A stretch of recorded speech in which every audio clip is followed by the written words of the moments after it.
नमस्कार दोस्तों, आप सभी का स्वागत है इस न्यू लेटेस्ट वीडियो में। तो इस वीडियो पे हम जानने वाले हैं इस मई महीने और जून महीने में पूरे देश भर पे वेदर की एक्टिविटी किस तरह से रह सकती है। और इसके साथ ही हम साइक्लोन के बारे में भी बात करेंगे। जो बंगाल की खाड़ी के साथ अरब सागर पे जो साइक्लोन बनने वाले हैं उसका भारतीय तट पे कैसा इम्पैक्ट रह सकता है और वो सिस्टम कब बनने वाले हैं और मॉनसून का अनसेट आपको कब देखने को मिलेगा। इन सारी चीज़ों के बारे में इस वीडियो पे हम बात करने वाले हैं। तो वीडियो स्टार्ट करने से पहले आप अभी का भी वीडियो को लाइक करिए और चैनल को सब्सक्राइब भी ज़रूर कीजिए। तो आइए वीडियो को स्टार्ट करते हैं। तो जैसे कि पिछले मंथ मैंने अप्रैल और मई महीने के फोरकास्ट में ये बोला था कि अप्रैल महीने में आपको ज़्यादा से ज़्यादा गर्मी देखने को मिलेगी और अप्रैल के लास्ट वीक से आपको बारिश की एक्टिविटी, प्री मानसूनल एक्टिविटी देश के अधिकतर राज्यों में देखने को मिल सकती है। और बिल्कुल वैसा ही हुआ।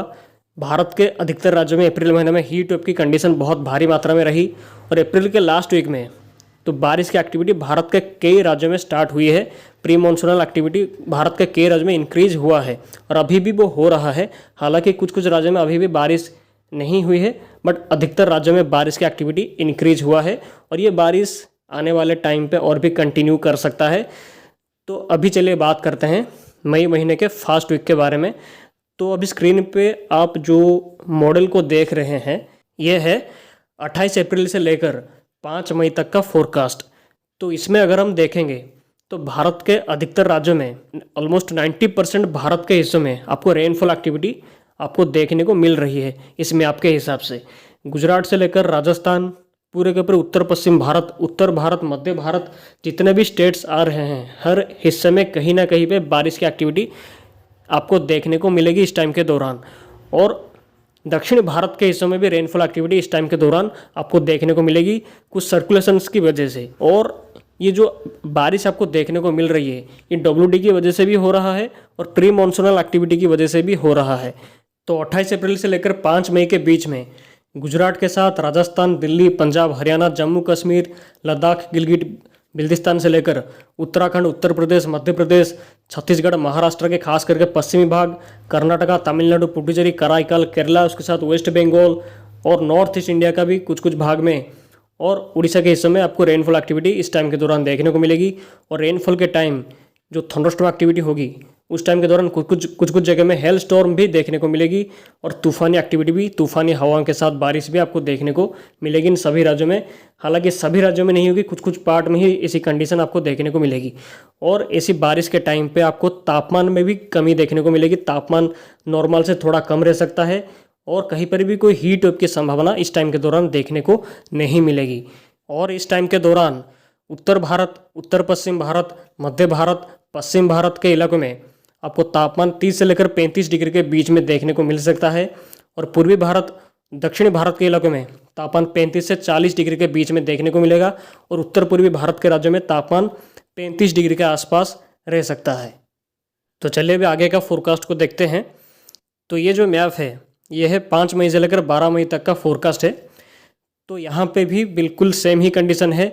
यहाँ पे भी उत्तर भारत, उत्तर पश्चिम भारत और मध्य भारत के राज्यों में rainfall activity, pre monsoonal activity जारी रह सकता है और कुछ कुछ इलाकों में हेल स्टॉर्म एक्टिविटी भी आपको जारी रहते हुए देखने को मिल सकता है। खास करके दिल्ली, पंजाब, हरियाणा से लेकर राजस्थान और उत्तर प्रदेश के पश्चिमी भाग में और मध्य प्रदेश के पश्चिमी भाग जैसे इलाकों में। गुजरात के हिस्सों में रेनफॉल एक्टिविटी इस टाइम के दौरान रिड्यूस हो सकता है, कम हो सकता है। और उत्तर भारत में वेस्टर्न डिस्टर्बेंस का प्रभाव भी आपको देखने को थोड़ा बहुत मिल सकता है। और पूर्वी भारत में मौसम इस टाइम के दौरान साफ रह सकता है, कोई भी काल वैसाखी की एक्टिविटी ज़्यादा देखने को नहीं मिलेगी। बट बीच बीच में आपको आफ्टरनून के टाइम पे कंडीशन थोड़ी इंप्रूव कर सकते हैं। काल वैसाखी जैसी कंडीशन आपको पूर्वी भारत में भी देखने को मिलेगी 5 मई से लेकर 12 मई के बीच में। बट ज़्यादा एक्टिविटी पूर्वी भारत और दक्षिणी भारत में देखने को नहीं मिलेगी। दक्षिण भारत में छुटकू मुटकू जगह पे बारिश की एक्टिविटी आपको देखने को मिल सकती है और उत्तर पूर्वी भारत में मौसम मोस्टली साफ ही इस टाइम के दौरान देखने को मिलेगा। और इस टाइम के दौरान पूर्वी भारत में हीट वेव जैसी कंडीशन थोड़ी बहुत इंक्रीज हो सकती है। तापमान 40 डिग्री से भी ज़्यादा रह सकता है। खास करके उड़ीसा, वेस्ट बंगाल, बिहार, झारखंड के साथ महाराष्ट्र और तेलंगाना, आंध्र प्रदेश जैसे इलाकों में टेम्परेचर थोड़ा सा ज़्यादा रह सकता है इस टाइम के दौरान। बारिश की एक्टिविटी इस टाइम के दौरान यहाँ पे कम ही देखने को मिलेगी। और उत्तर भारत और उत्तर पश्चिम भारत के राज्यों में आपको टेम्परेचर 35 से 38 डिग्री के बीच में देखने को मिल सकता है, क्योंकि यहाँ पे आपको मई सेकेंड वीक तक आपको रेनफॉल एक्टिविटी हर दिन कहीं ना कहीं देखने को मिलती रहेगी, जिस वजह से यहाँ पे टेम्परेचर में कोई बड़ा हीट वेव का संभावना देखने को नहीं मिलेगा। तो आप यहाँ पे एक और चीज़ को भी देख सकते हैं कि दक्षिणी बंगाल की खाड़ी में इस जगह के आसपास आपको काफ़ी हलचल होता हुआ दिखाई दे रहा है। तो ये एक मॉडल का संकेत है कि इस टाइम के दौरान, यानी कि मई 5 से लेकर मई 12 के बीच में साउथ बे ऑफ बंगाल पे कुछ कुछ एक्टिविटी आपको देखने को मिलेगी, रेनफॉल एक्टिविटी, थंडरस्टॉर्म एक्टिविटी, क्योंकि यहाँ पे एक लो प्रेशर जैसा कोई सिस्टम डेवलप हो सकता है मई 8 से लेकर मई 12 के बीच में। तो इसके बारे में थोड़ा और आगे चलिए बात करते हैं। तो ये जो मैप है ये 12 मई से लेकर 19 मई तक का फोरकास्ट है। तो इसके हिसाब से अगर हम देखेंगे तो साउथ बे ऑफ बंगाल पे जो लो प्रेशर का संभावना मैंने बोला था कि 8 से लेकर 12 मई के बीच में कुछ फॉर्मेशन कर सकता है, तो वो इस टाइम के पीरियड में, मतलब मैं 12 से लेकर मैं 19 तारीख के बीच में वो ज़्यादा से ज़्यादा इंटेंसिफिकेशन हो सकता है, चक्रवाती तूफान का रूप भी ले सकता है और पूर्वी भारत और बांग्लादेश जैसे एरिया को ये टारगेट कर सकता है। तो इस मैप के हिसाब से हम देख सकते हैं कि इसी जगह के आसपास कुछ हलचल काफ़ी बड़ी मात्रा में होता हुआ दिखाई दे रहा है मॉडल की तरफ से, और वो सिस्टम आगे बढ़कर पूर्वी भारत की तरफ जा रहा है, ऐसा कुछ इंडिकेशन मॉडल संकेत दे रहे हैं। और इसके बारे में अभी कोई क्लियरिटी नहीं है कि सिस्टम फॉर्मेशन होगा तो होने के बाद वो किस एरिया को टारगेट करेगा, कहाँ पे इफेक्ट करेगा, बट अभी प्री इंडिकेशन जो मिल रहा है मॉडल की तरफ से उसके हिसाब से हम बोल सकते हैं कि मई के 12 मई से लेकर 20 मई के बीच में जो सिस्टम बनेगा वो पूर्वी भारत से लेकर बांग्लादेश के बीच में कहीं पर भी स्ट्राइक कर सकता है, कहीं पर भी हिट कर सकता है, जिस वजह से पूर्वी भारत और बांग्लादेश में रेनफॉल एक्टिविटी काफ़ी बड़ी मात्रा में इंक्रीज हो सकता है अगर कुछ ऐसा होता है तो। बट अभी इसका इंटेंसिटी के बारे में कुछ बोला नहीं जा सकता कि इसका इंटेंसिटी कहाँ तक जा सकता है, कितना इंटेंसिटी हासिल कर सकता है। बट अगर ये सिस्टम फॉर्मेशन करता है तो इस टाइम के दौरान कंडीशंस फेवरेबल रह सकते हैं, जिस वजह से ये साइक्लोन का रूप तो लेगा, उसके साथ और ज़्यादा इंटेंसिफिकेशन भी इसका हो सकता है, सीवियर साइक्लोनिक स्टॉर्म से भी ज़्यादा इंटेंसिटी हासिल कर सकता है अभी के टाइम पे ये बोला जा सकता है। और मैं यहाँ पे कुछ ट्रैक्स भी बना रहा हूँ ताकि आपको समझने में थोड़ी दिक्कत ना हो। ये इसका पॉसिबल ट्रैक है, ये सिस्टम अगर फॉर्मेशन होगा इस टाइम के दौरान इस जगह के आसपास तो उसका ट्रैक कहाँ जा सकता है, किस किस राज्य को अफेक्ट कर सकता है, तो इसका ट्रैक है। तो अगर कुछ ऐसा होता है तो उत्तर पश्चिम भारत, मध्य भारत जैसे इलाकों में आपको काफ़ी बड़ी मात्रा में हीट वेव जैसी कंडीशन देखने को मिलेगी, क्योंकि जब कोई बड़ा सिस्टम बनता है सी पे और वो ऑपोजिट डायरेक्शन पे आगे बढ़ता है तो वो क्या करता है कि पूरे भारत से या लैंड एरिया से पूरा मॉइस्चर को खींच लेता है, जिस वजह से वहाँ पे नमी की मात्रा कम हो जाती है, जो बारिश की एक्टिविटी कभी कभार हो रही होगी वो भी बंद हो जाती है, जिस वजह से हीट वेव की संभावना बहुत ज़्यादा मात्रा में बढ़ जाएगी। अगर वो साइक्लोन बनता है और साइक्लोन बन के पूर्वी भारत और बांग्लादेश को स्ट्राइक करता है तो उसकी वजह से भारत के बाकी हिस्सों में प्री मॉनसूनल एक्टिविटी जो हो रहा होगा वो बंद हो जाएगा, जिस वजह से वहाँ पे हीट वेव की संभावना इंक्रीज हो जाएगी उत्तर भारत, मध्य भारत और पश्चिमी भारत जैसे इलाकों में। तो अगर ऐसा होता है तो मैं 12 से लेकर मैं 19 तारीख के बीच में उत्तर पश्चिम भारत के जो स्टेट्स है, दिल्ली, पंजाब, हरियाणा, उत्तर प्रदेश, मध्य प्रदेश और राजस्थान के साथ गुजरात और महाराष्ट्र के इलाकों में आपको तापमान 40 डिग्री से ज़्यादा देखने को मिल सकता है। और पूर्वी भारत के राज्यों में उड़ीसा, छत्तीसगढ़, वेस्ट बंगाल, बिहार, झारखंड और उत्तर पूर्वी भारत के राज्यों में भी और आंध्र प्रदेश जैसे इलाकों में आपको रेनफॉल एक्टिविटी के साथ साइक्लोनिक स्टॉर्म की संभावना वहाँ पे मंडराता हुआ देखने को मिलेगा। और उड़ीसा और वेस्ट बंगाल जैसे इलाकों में साइक्लोन का संभावना इस टाइम के दौरान ज़्यादा देखने को मिल सकता है, क्योंकि यहाँ पे ही सिस्टम का स्ट्राइक होने का संभावना ज़्यादा मेरे हिसाब से दिखाई दे रहा है। और दक्षिण भारत के राज्यों में तमिलनाडु, कर्नाटका, केरला के हिस्सों में rainfall activity, pre monsoonal activity यहाँ पे आपको देखने को मिलेगा। तो अब चलिए आगे चलते हैं। तो ये जो मैप है ये 20 मई से लेकर 27 मई तक का फोरकास्ट है। तो इसके हिसाब से अगर हम देखेंगे तो भारत के अधिकतर राज्यों में इस टाइम के दौरान बारिश की एक्टिविटी बहुत ही कम होगा। बस उत्तर भारत के पहाड़ी राज्यों पे हल्के WD की वजह से यहाँ पे आपको थोड़ी बहुत एक्टिविटी देखने को मिलेगी, बट भारत के ऑलमोस्ट सभी हिस्सों में रेनफॉल एक्टिविटी बहुत ही कम होगा, जिस वजह से यहाँ पे टेम्परेचर की मात्रा 40 डिग्री से ज़्यादा रहेगी भारत के अधिकतर राज्यों में। बस दक्षिणी भारत के इलाके में आपको rainfall activity, pre monsoonal activity आपको देखने को मिल सकता है इस टाइम के दौरान। खास करके तमिलनाडु और केरला के साथ कर्नाटका के हिस्सों में आपको इस टाइम के दौरान बारिश की एक्टिविटी देखने को मिलेगी। और भारत के बाकी राज्यों में इस टाइम के दौरान टेम्परेचर 40 डिग्री या 40 डिग्री से थोड़ी ज़्यादा रह सकती है।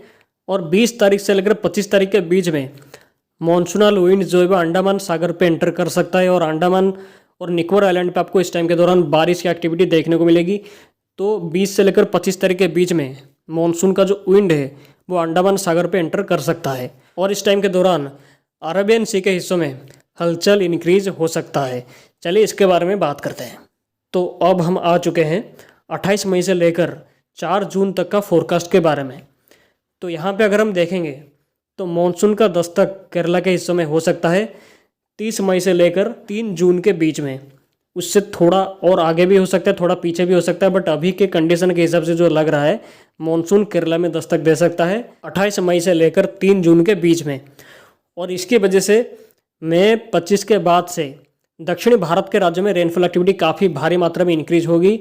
और जून के पहले हफ्ते में यानी कि 28 मई से लेकर 4 जून के बीच में दक्षिणी भारत के राज्यों में खास करके केरला, कर्नाटका, तमिलनाडु, पुडुचेरी, कराईकल, आंध्र प्रदेश जैसे इलाकों में मानसून रेन आपको देखने को मिलेगा। और अंडमान निकोबार आइलैंड पे मानसून रेन भी इस टाइम के दौरान देखने को मिलेगा। और भारी मात्रा में कई हिस्सों में रेनफॉल एक्टिविटी भी इस टाइम के दौरान आपको देखने को मिलेगी। और भारत के बाकी हिस्सों में प्री मानसून रेन भी देखने को मिलेगी, खास करके पूर्वी भारत और मध्य भारत जैसे इलाकों में। बट उत्तर भारत और उत्तर पश्चिम भारत के राज्यों में मौसम इस टाइम के दौरान साफ रह सकता है। और टेम्परेचर उत्तर भारत, उत्तर पश्चिम भारत के राज्यों में 40 डिग्री से भी ज़्यादा रह सकता है। और पूर्वी भारत के राज्यों में 40 डिग्री या 40 डिग्री से थोड़ा कम तापमान रह सकता है। और इस टाइम के दौरान अरेबियन सी पे एक बहुत बड़ी हलचल आपको देखने को मिलेगी। तो जैसे आप स्क्रीन पे देख ही रहे हैं कि ये एरिया जो है, इसी एरिया के आसपास साउथ ईस्ट अरेबियन सी के आसपास आपको कुछ बड़ी मात्रा में हलचल देखने को मिलेगी। कोई एक सिस्टम, ट्रॉपिकल सिस्टम आपको फॉर्मेशन होता हुआ देखने को मिलेगा, जो कि मानसून विंड को और भी थोड़ा सशक्त कर सकता है। बट ये जबकि साइक्लोन फॉर्मेशन का चांसेस ये इंक्रीज कराएगा, तो इसकी वजह से ये एक खतरा भी पैदा कर सकता है। तो ये अगर ये साइक्लोन का रूप लेता है तो इसका ट्रैक 2 तरफ जा सकता है। तो इसके बारे में थोड़ा और आगे चलिए बात करते हैं। तो ये जो मैप है ये 5 जून से लेकर 10 जून के बीच का फोरकास्ट है। तो यहाँ पे अगर हम देखेंगे अरेबियन सी का दक्षिण पूर्वी भाग पे जो लो प्रेशर सिस्टम का संभावना रहेगा 28 मई से लेकर 4 जून के बीच में, वो इस टाइम के पीरियड में यानी कि 5 जून से लेकर 10 जून के बीच में इंटेंसिफिकेशन का चांसेस इंक्रीज कराएगा। और एक ट्रॉपिकल साइक्लोन फॉर्मेशन कराने का चांसेस इसका काफ़ी ज़्यादा अच्छा नज़र आ रहा है संभावना। तो यहाँ पे अगर हम ट्रैक के बारे में बात करेंगे तो इस मैप के हिसाब से अगर हम देखेंगे तो ये जो सिस्टम यहाँ पे आपको देखने को मिल रहा है, ये सिस्टम या तो ओमान की तरफ जा रहा है आधा ट्रैक, या तो गुजरात और पाकिस्तान की ओर भी ये मुड़ता हुआ दिखाई दे रहा है।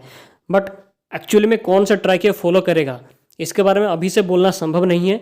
बट मॉडल्स इसके बारे में कुछ इंडिकेशन दे रहे हैं कि अगर अरेबियन सी का दक्षिण पूर्वी भाग पे जो सिस्टम बनेगा वो साइक्लोन का रूप लेता है, तो या तो वो ओमान की तरफ जा सकता है या तो रिकर्व करके मुड़ के गुजरात और पाकिस्तान की ओर भी जा सकता है। और अगर ऐसा होता है तो ये एक सिग्निफिकेंट ट्रॉपिकल साइक्लोन का रूप भी ले सकता है, यानी कि सीवियर साइक्लोन या उससे थोड़ा ज़्यादा के इंटेंसिटी तक भी ये जा सकता है। अगर ऐसा होता है तो बहुत नुकसान हो सकता है जहाँ पे लैंडफॉल करेगा तब। बट अभी इसके बारे में बोल पाना संभव नहीं है कि जो सिस्टम बनेगा वो कितना इंटेंसिटी तक जाएगा, क्या होगा क्या नहीं, अभी इसके बारे में बोलना सही नहीं। बट ये जो फोरकास्ट मैं कर रहा हूँ ये क्लाइमेटिकल मॉडल को देखकर उसी के आधार के हिसाब से मैं ये फोरकास्ट दे रहा हूँ। इसमें चेंजेस भी आ सकता है, इसमें बदलाव भी हो सकता है। बट अभी के इंडिकेशन के हिसाब से जो लग रहा है उसके हिसाब से चांसेस है कि अरेबियन सी पे एक साइक्लोन फॉर्मेशन कर सकता है जून के पहले हफ्ते में। और उसका ट्रैक 2 तरफ ही जा सकता है। इस मॉडल के हिसाब से जो हम देख भी रहे हैं कि या तो गुजरात जाएगा या पाकिस्तान जाएगा या ओमान की तरफ जाएगा। तो अगर ये सपोजली अगर वो गुजरात और पाकिस्तान की तरफ जाता है तो इसकी वजह से उत्तर पश्चिम भारत के राज्यों में भी और पश्चिम भारत के राज्यों में बहुत भीषण मात्रा में बारिश की एक्टिविटी इंक्रीज करा सकता है जून के पहले हफ्ते में। और अगर ये ओमान की तरफ जाता है तो कोई बड़ी मात्रा में बारिश की एक्टिविटी भारत के राज्यों में, खास करके पश्चिम भारत के राज्यों में देखने को नहीं मिलेगी। बट एक्चुअली क्या होगा वो आने वाले टाइम पे थोड़ा कन्फर्मेशन हमें मिलेगा। बट चांसेस है कि एक साइक्लोन फॉर्मेशन करा सकता है। और भारत के बाकी राज्यों के बारे में बात करें तो भारत के बाकी राज्यों में इस टाइम के दौरान थोड़ा मौसम साफ रह सकता है, कोई ज़्यादा खास एक्टिविटी देखने को नहीं मिलेगा। मानसून भारत के पूर्वी भारत तक भी पहुंचना स्टार्ट कर रहा होगा उस टाइम के दौरान, बट कोई खास एक्टिविटी आपको देखने को नहीं मिला। बंगाल की खाड़ी में एक लो प्रेशर फॉर्मेशन कर सकता है, बट भारत के अधिकतर राज्यों में टेम्परेचर इस टाइम के दौरान ज़्यादा रह सकता है।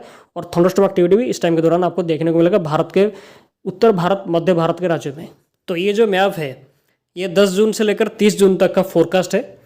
तो यहाँ पे अगर हम देखेंगे तो इस टाइम के दौरान भारत के पूरे भारत में मानसून का विंड पहुंच चुका होगा, मतलब मानसून पूरे भारत में दस्तक दे चुका होगा। बट इसके बाद भी मानसून कमज़ोर रह सकता है, कोई खास एक्टिविटी आपको देखने को शायद ना मिले, बट लो प्रेशर का संभावना बंगाल की खाड़ी में रहेगा, जिस वजह से पूर्वी भारत के इलाकों में रेनफॉल एक्टिविटी अच्छी रह सकती है और पश्चिमी भारत के इलाकों में भी गुजरात महाराष्ट्र जैसे इलाकों में रेनफॉल एक्टिविटी नॉर्मल रह सकती है। बट मध्य भारत उत्तर पश्चिम भारत के राज्यों में बारिश का संभावना इस टाइम के दौरान बहुत कम देखने को मिल सकता है और हो सकता है कि वहाँ पे गर्म वेदर बना रहे। जबकि एक लॉन्ग रेंज फोरकास्ट है तो इसमें बदलाव आने का संभावना काफ़ी मात्रा में रहेगा, बट फिर भी जून महीने में मानसून का जो प्रकोप है वो कमज़ोर रहता हुआ देखने को मिल सकता है। इस वजह से पूरे भारत में मानसून की रेन नॉर्मल से थोड़ी कम देखने को मिल सकती है। तो इस इतने बड़े लंबे वीडियो पे मैंने आपको पूरा डिटेल में समझाने का कोशिश किया है कि जून महीने और मई महीने में आपको रेनफॉल एक्टिविटी पूरे भारत में कैसा देखने को मिलेगा, मानसून कब तक आ सकता है और साइक्लोन जो बनने वाला है वो कब तक बन सकता है, कहाँ पे जा सकता है, कितना इंटेंसिटी तक जा सकता है। इन सारी चीज़ों के बारे में मैंने पूरा डिटेल में आपको समझाने का कोशिश किया है। तो जबकि एक लॉन्ग रेंज फोरकास्ट है तो इसमें चेंजेस होने का संभावना बहुत ज़्यादा मात्रा में रहता है।